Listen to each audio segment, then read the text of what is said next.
They say blood is thicker than water, but nobody ever mentions that blood is exactly what can drown you. 9 years ago, my younger sister didn't just steal my fiancé, she stole my family, my dignity, and my future.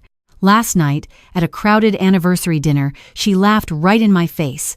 Then, my husband walked in. My name is Amelia. If you had asked me 9 years ago to describe my life, I would have used words like safe, predictable, and blessed.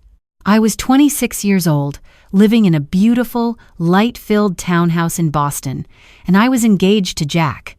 Jack was a junior architect at a boutique firm, charming, quick to laugh, with a mop of sandy blonde hair and a tendency to leave his coffee mugs everywhere.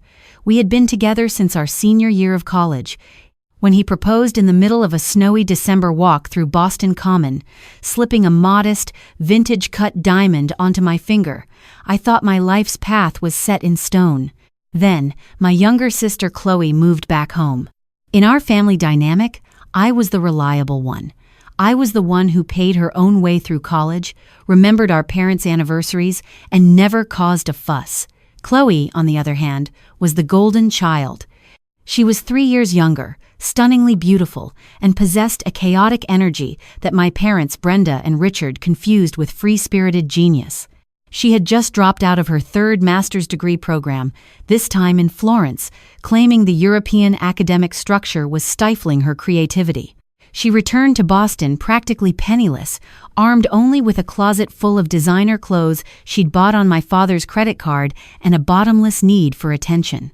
At first, I didn't mind her staying with us. Jack and I had a spare bedroom, and my parents had begged me to let her crash there just until she finds her footing. But Chloe never looked for her footing, she looked for an audience. The red flags started small. I'd come home exhausted from my job as a financial analyst to find Chloe and Jack sharing a bottle of my expensive wine on the balcony, laughing uproariously. When I'd walk in, the laughter would abruptly stop. She started wearing my clothes, specifically. The silk slip dresses she knew Jack liked, parading around the kitchen making late-night snacks. When I confronted her, she'd widen her doe eyes and say, "Oh, Amelia, don't be so uptight. We're practically family." Jack, to his eternal discredit, was thoroughly captivated. He started defending her. "She's just lonely, Amelia," he'd say, brushing off my concerns. "She looks up to you. Don't be so hard on her." The betrayal didn't happen in the shadows. It happened right under my nose. It was a rainy Tuesday. I was supposed to be in New York for a 2-day conference, but the event was canceled at the last minute due to a severe weather front. I caught an early train back to Boston, exhausted and looking forward to surprising Jack. I didn't call ahead. I picked up his favorite takeout from a Thai place downtown and quietly unlocked the front door of our townhouse. The house was dead silent, save for the sound of the rain lashing against the windows. But as I set the food down on the kitchen island, I noticed 2 things: an empty bottle of champagne we were saving for our wedding day, and Chloe's wet trench coat discarded haphazardly on the living room floor. My heart began to hammer against my ribs. I walked up the stairs, the wooden steps creaking beneath my damp shoes. The door to my bedroom, the master bedroom, was slightly ajar. I didn't have to guess. I didn't have to wonder. I saw them. The sound I made wasn't a scream. It was a guttural, hollow gasp that seemed to tear my throat apart. They scrambled apart, a tangle of limbs and panic. Jack's face drained of all color. He looked like a deer caught in the headlights, stammering out a pathetic, "Amelia, it's not. Wait." Chloe didn't even have the decency to look ashamed. She pulled the duvet up to her chin, her hair artfully messy, and looked at me with a mixture of defiance and a sickening, calculated pity. I didn't yell. I didn't throw things. The shock was a heavy, suffocating blanket that paralyzed my vocal cords. I turned on my heel, walked back down the stairs, and left the townhouse. I checked into a cheap motel off the interstate and stared at the ceiling for 14 hours straight. The true devastation, however, didn't come from Jack or Chloe. It came from my parents. The next day, I called my mother, Brenda, expecting the unconditional support and outrage that any mother would offer her betrayed daughter. Instead, there was a long, excruciating silence on the other end of the line.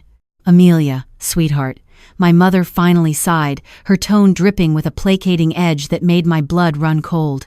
"You have to understand, Chloe is very fragile right now. She's been so lost since she got back from Italy. And Jack? Well, Jack grounds her. He was my fiancé, Mom," I whispered, gripping the cheap plastic phone of the motel room until my knuckles turned white. I know, she said quickly. "And what they did was wrong, it was. But you're so strong, Amelia. You've always been so independent. You'll bounce back from this in no time. But Chloe? If we shun her, she might do something drastic. You have to be the bigger person here. True love can't be helped." My father took the phone. "Kiddo, it's a messy situation. But they're deeply in love. They came to us this morning in tears. Just give them the townhouse for now. Let the dust settle." In that one phone call, I realized I didn't just lose the man I was going to marry. I lost my entire family. They had looked at the wreckage of my life, weighed it against Chloe's manufactured tears, and decided I was collateral damage they were willing to accept. I drove back to the townhouse while they were both out. I packed 2 suitcases of my most essential belongings, my important documents, and my laptop. I left my engagement ring on the kitchen island, right next to the empty champagne bottle. I didn't leave a note. I cut them all off. It wasn't a dramatic declaration. It was a silent, absolute severance. I changed my phone number, deleted all my social media accounts, and transferred to my company's Chicago branch. I needed a city where the winter was cold enough to match the ice that had formed around my heart. The first 3 years in Chicago were a blur of grueling work and profound loneliness. I lived in a cramped, drafty apartment in Logan Square, far removed from the pristine Boston townhouse I had curated with such care. I threw myself into my career with a vengeance that bordered on obsession. While my peers were out at bars or going on dates, I was at my desk at 9 p.m., running financial models and devouring market data. Anger is a highly effective, albeit toxic, fuel. Every time I felt exhausted, every time I missed the comforting illusion of my old life, I remembered my mother's voice telling me to be the bigger person. I remembered Chloe's defiant stare from my own bed. The anger drove me upward. By the time I was 30, I had been poached by a top-tier private equity firm in the Loop. I was making exceptional money. My wardrobe was immaculate, and my exterior was impenetrable. But internally, I was a fortress. I trusted no one. I dated, but the moment a man showed a hint of unreliability or tried to push my boundaries, I discarded him without a second thought. I was terrified of being the fool again. Then I met Harrison. Harrison wasn't a fairy tale prince, and our meeting wasn't a romantic comedy meet-cute. He was the founder and CEO of a rival firm that my company was forced to partner with on a massive corporate restructuring deal. He was 6 years older than me, brutally pragmatic, intensely intelligent, and possessed a quiet, commanding presence that commanded the room the second he walked in. Our first few months of working together were entirely adversarial. We argued over valuations, clashed over strategy, and constantly tried to outmaneuver each other. But underneath the professional hostility, there was a bedrock of profound mutual respect. Harrison never patronized me. He never underestimated me. He demanded my best, and in return, he gave me his. One Tuesday evening, after a grueling 14-hour negotiation session that left us both running on fumes, we found ourselves alone in a massive, glass-walled conference room overlooking the Chicago skyline. We ordered bad Chinese takeout and, for the first time, stopped talking about the deal. He asked me why I worked like I was running out of time. I don't know why, but the fortress walls cracked. Maybe it was the exhaustion. Or maybe it was the fact that Harrison looked at me not as a woman he wanted to charm, but as an equal he wanted to understand. I told him everything. I told him about Jack, about Chloe, about my parents' betrayal. I braced myself for the pity, or worse, the unsolicited advice to forgive and forget. Harrison just sat back, his dark eyes fixed on mine, and said, "They didn't break you, Amelia. They just showed you exactly who they were, saving you decades of wasted loyalty. Their loss is catastrophic." It was the most validating thing anyone had ever said to me. We started dating quietly. There were no games, no mind-reading required. Harrison was a man of his word. If he said he would call at 8, the phone rang at 8. If he said he had my back, he stood like a shield in front of me. Slowly, meticulously, he helped me dismantle the walls I had built. 2 years later, we were married in a tiny, incredibly private ceremony on a cliffside in Big Sur. No family, just us, the ocean, and a promise that meant something. Meanwhile, over the 9 years I was gone, I kept tabs on my former family only through my Aunt Beatrice. Beatrice was my father's estranged sister, a delightfully sharp-tongued woman who hated Brenda and saw right through Chloe's manipulative charm. Every few months, Beatrice would call me and gleefully report the crumbling facade of the perfect couple. According to Beatrice, karma was taking its sweet time, but it was thorough. Jack and Chloe had gotten married in a lavish, ridiculously expensive wedding funded entirely by my parents' retirement savings. But reality hit them hard. Chloe had no interest in working, preferring to play the role of a wealthy socialite, a lifestyle they absolutely could not afford on Jack's mediocre architect salary. Jack, lacking any real ambition or the backbone to tell Chloe no, began drowning in credit card debt. My parents had bailed them out twice, completely draining their own accounts in the process. They were now living in a state of constant, suffocating financial anxiety. Jack was miserable, looking 10 years older than his actual age, and Chloe was perpetually bitter that her life hadn't turned out to be the glamorous European dream she felt entitled to. I listened to these updates with a detached curiosity. It didn't bring me joy, but it brought me peace. The universe, it seemed, was balancing the scales. Then, last month, an invitation arrived in the mail at our penthouse in Chicago. It was from Aunt Beatrice. She was hosting a massive 60th anniversary party for herself and her husband at a highly exclusive, historic country club back in Boston. The entire extended family was invited, including my parents, including Jack and Chloe. I stared at the thick, cream-colored cardstock for a long time. The thought of seeing them made my stomach tighten, an old, ghost-like reflex of the girl who had run away. Harrison walked into the kitchen, adjusting his watch, and saw me staring at the invitation. He leaned against the marble counter, his eyes scanning my face. "Do you want to go?" he asked, his voice calm and steady. "I don't know," I admitted softly. A part of me wants to stay far away from that poison, but another part of me wants to show them that they didn't ruin me. Harrison stepped forward, wrapping his arms around my waist and pressing a kiss to the top of my head. "You don't have to prove anything to anyone, Amelia. You've already won." But a slow, dangerous smile spread across his face. "If you want to go back and remind them of what they threw away, I will gladly stand right beside you." I looked at the invitation again, then at the man holding me, a man of immense power, wealth, and unshakable loyalty. I wasn't the scared 26-year-old running out into the rain anymore. I was 35. I was formidable. "RSVP for 2, I said. I had no idea just how explosive that dinner was going to be, or the absolutely poetic twist of fate that was waiting for us back in Boston. Returning to Boston felt like stepping into a perfectly preserved museum of my past. As our black car navigated the winding, familiar streets toward the Newbury Hotel, I looked out the window at the city that had once been my entire world. The brick facades, the gas lamps, the cold Atlantic breeze, it all looked exactly the same, but I was entirely different.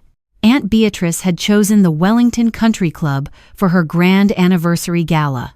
It was a bastion of old-money Boston, a sprawling estate of manicured lawns, dark mahogany paneling, and chandeliers that looked heavy enough to crush a car. I wore a bespoke, floor-length gown in a deep, rich emerald green that Harrison had commissioned for me in Milan. It was elegant, armor-like in its flawless tailoring, and paired with a simple diamond tennis bracelet and my wedding band. As our driver pulled up to the valet, Harrison's phone buzzed.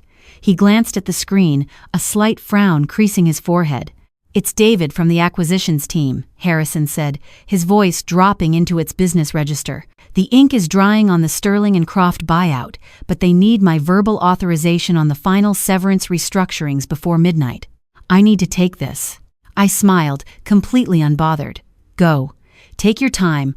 I'll go find Beatrice and let her know we've arrived. You sure you don't want me to walk you in? He asked, his hand lingering on the small of my back. He knew exactly who was waiting inside. I'm 35 years old, Harrison, I said, my voice steady. I can handle a cocktail hour. He kissed my cheek, the warmth of his breath a comforting anchor. 5 minutes, then I'm by your side for the rest of the night. I turned and walked through the grand double doors of the Wellington alone. The ballroom was already buzzing with 100 guests, the air thick with the scent of expensive floral arrangements, roasted duck, and old gin. A string quartet played softly in the corner. I scanned the room, greeting a few distant cousins who looked at me as if they had seen a ghost, until my eyes locked onto the one table I had been bracing myself for.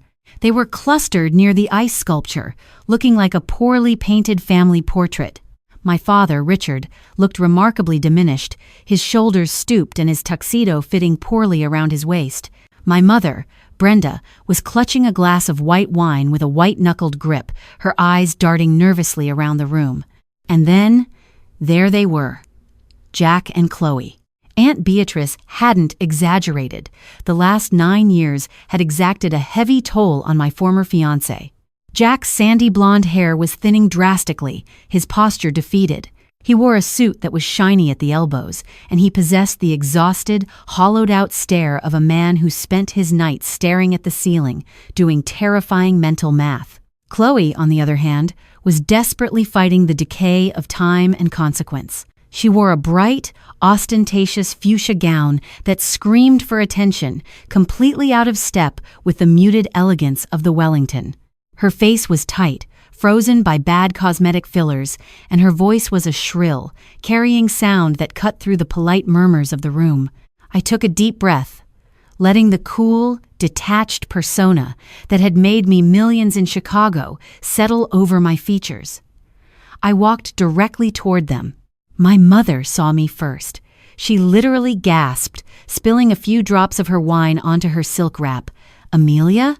The entire group turned. For 5 agonizing seconds, nobody spoke.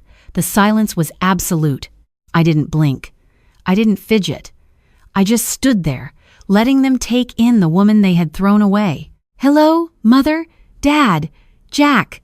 I said, my voice calm, pleasant, and utterly devoid of affection. My eyes finally landed on my sister, Chloe. Chloe's eyes raked up and down my emerald gown, a flash of pure, venomous envy darting across her face before she plastered on a wide, painfully fake smile. "Amelia!" she crowed, stepping forward as if she were going to hug me. When I didn't move an inch, she awkwardly dropped her arms. "Wow, look at you.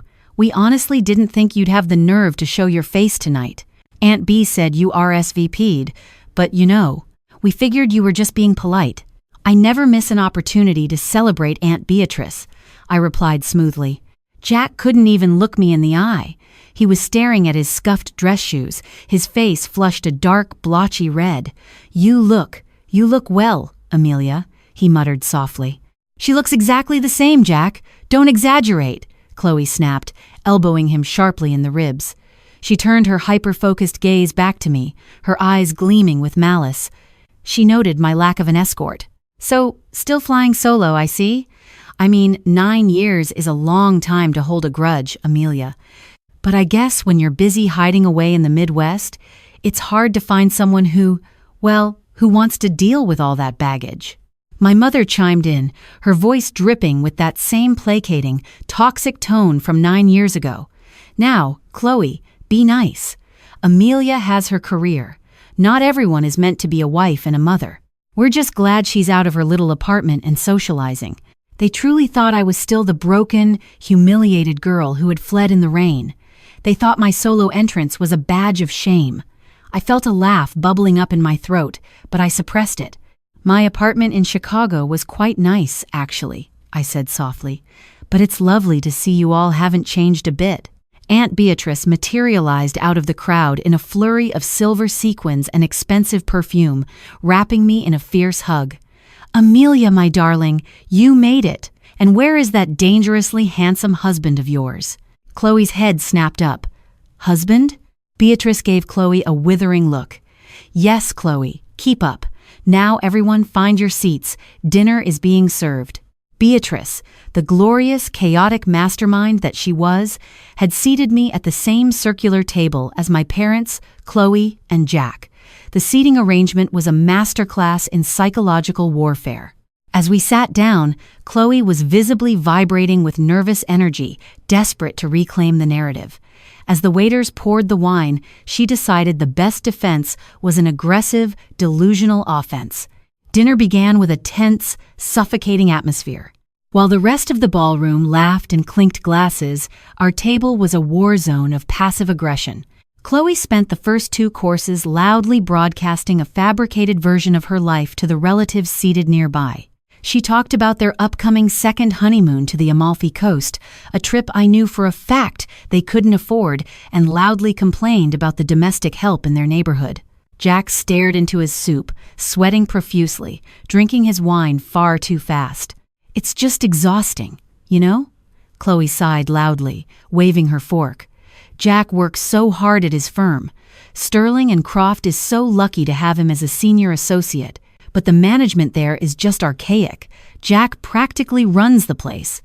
I took a slow sip of my sparkling water. "Sterling and Croft?" I asked, feigning mild curiosity. Jack flinched as if I had struck him. It's a boutique firm. Architectural design." "Oh, it's more than boutique," Chloe bragged, completely misreading the panic in her husband's eyes. "It's highly exclusive, but frankly, the partners are idiots. Jack is carrying the dead weight. We're actually thinking of having him start his own firm soon. Capitalize on his genius." My father cleared his throat nervously, looking at his plate. He knew the truth. He knew Jack's wages were being garnished to pay back crippling credit card debt. He knew Sterling and Croft was failing. Chloe, emboldened by the wine and my silence, leaned across the table, her eyes glittering with cruelty. She was tired of performing for the relatives. She wanted to draw blood from me. "So, Amelia," Chloe said, her voice loud enough that the conversation at the neighboring tables dipped. Aunt B mentioned a husband. "I find that hard to believe, considering you walked in here looking like a stray dog looking for a scrap. What's his name? Is he imaginary? Or did you just pay one of your little accountant coworkers to pretend to like you for the weekend?" "Chloe, stop!" Jack whispered, grabbing her wrist. She snatched her hand back. "Oh, shut up, Jack. I'm just asking a question. We're family. We have a right to know." She looked back at me, a vicious, triumphant smirk spreading across her face. "Honestly, Amelia, it's pathetic. You show up here, alone, wearing some flashy green dress, trying to pretend you aren't still entirely heartbroken over losing Jack. It's been 9 years. You really need to get over it and accept that nobody wants a bitter, frigid bore." Then she laughed. It was a sharp, braying sound, a laugh designed to humiliate, designed to echo in my ears just like the silence had 9 years ago. She threw her head back, laughing right in my face, looking at my parents for validation. My mother offered a weak, nervous giggle in solidarity. Is there a joke I missed? The voice didn't yell, but it cut through the dining room like a scythe through dry wheat, deep, resonant, and vibrating with an icy authority. Everyone at the table froze. I turned in my chair and smiled. Harrison stood directly behind me. He looked magnificent. He was wearing a midnight blue tuxedo that fit his broad shoulders perfectly, his dark hair neatly swept back, his jaw set in a hard, uncompromising line. The sheer gravity of his presence seemed to suck the oxygen out of our immediate vicinity. Chloe's laugh died in her throat. Her mouth formed a small O of confusion as she looked at the towering, devastatingly handsome man standing behind my chair. Harrison placed a large, warm hand affectionately on my bare shoulder. "Apologies for the delay, my love. The acquisition paperwork was more tedious than anticipated. David had to track down some missing asset disclosures." "It's perfectly fine, darling," I said, placing my hand over his. "You're just in time for the main course." Harrison leaned down and pressed a kiss to my temple, entirely ignoring the 5 stunned faces staring at him. He pulled out the empty chair beside me and sat down, gracefully unbuttoning his suit jacket. He poured himself a glass of water, took a sip, and finally deigned to look at the people at the table. His dark eyes swept over my parents, dismissing them instantly, before landing on Jack. I watched the exact moment Jack's soul left his body. Jack's jaw dropped. The color completely drained from his face, leaving him a sickly, chalky white. His fork clattered loudly onto his china plate. He recognized Harrison. Any architect working in corporate restructuring or commercial real estate in the Northeast would recognize the face that had been on the cover of Forbes and the Wall Street Journal twice that year. "You," Jack stammered, his vocal cords failing him. "You're Harrison Caldwell." Harrison tilted his head, his expression utterly blank.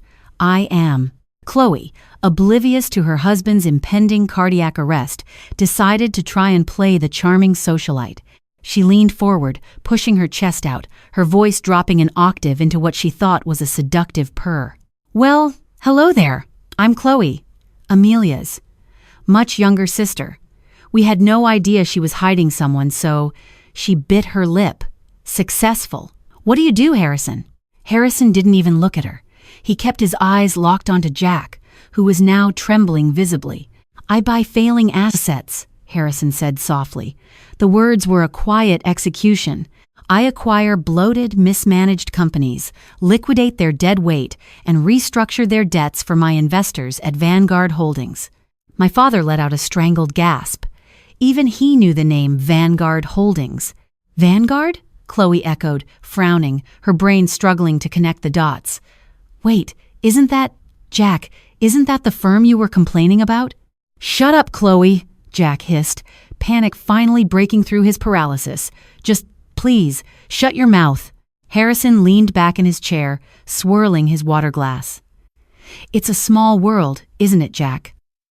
As my wife mentioned, I was delayed this evening finalizing an acquisition.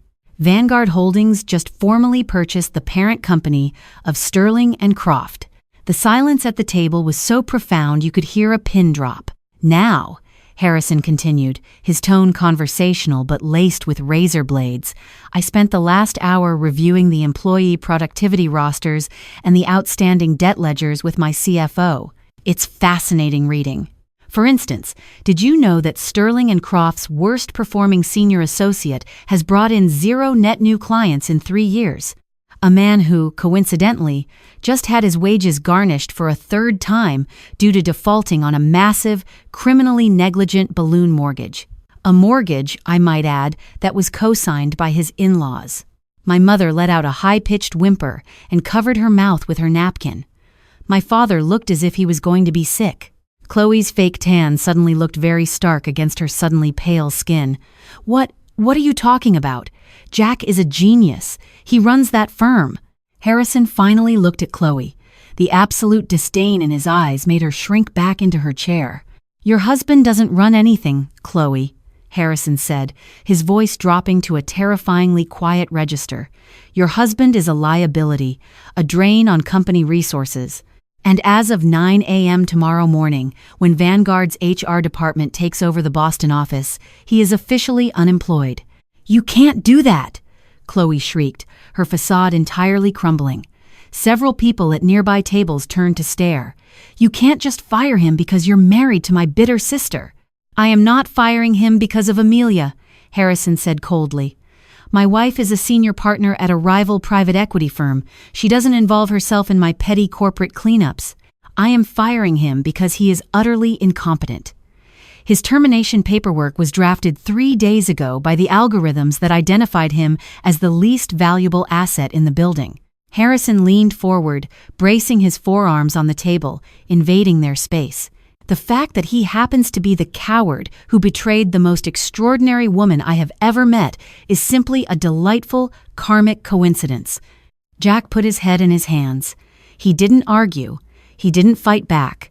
He just sat there, a broken, defeated man, realizing that the house of cards he had built on my pain was finally collapsing, taking his in-laws' retirement and his wife's delusions down with it. I looked at my parents.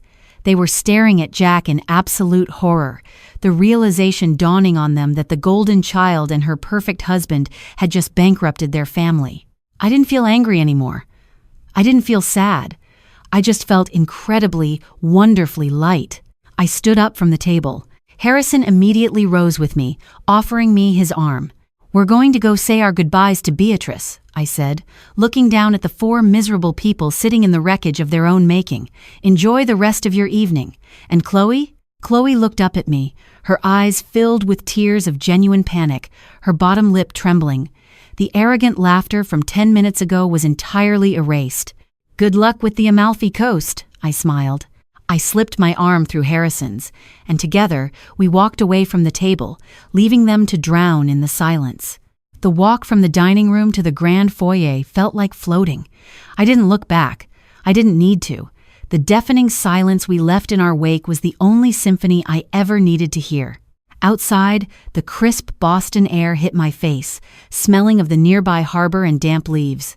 Harrison helped me into the back of our waiting car, his hand resting reassuringly on my knee as the driver pulled away from the Wellington Country Club. I watched the sprawling, brightly lit estate fade into the distance through the tinted glass.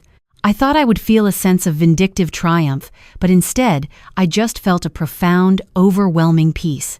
The ghost of the 26-year-old girl who had run crying into the rain was finally put to rest. The true fallout, however, didn't happen overnight. It unfolded over the next 6 months like a slow-motion train wreck, relayed to me through the gleeful, meticulously detailed phone calls from Aunt Beatrice. As Harrison had promised, Jack's termination was swift and brutally absolute. Without the illusion of his senior associate title, the precarious financial tower Jack and Chloe had built instantly crumbled. It turned out, Jack hadn't just taken out a balloon mortgage. He had leveraged multiple high-interest loans to fund Chloe's European vacations, her designer wardrobe, and the leased luxury cars they paraded around town.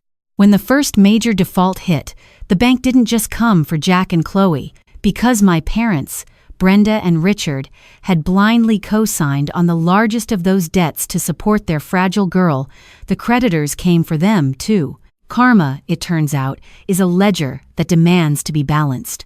My parents were forced to liquidate their retirement portfolios, taking massive penalties, but it wasn't enough. By late November, the bank foreclosed on the beautiful, historic home I had grown up in.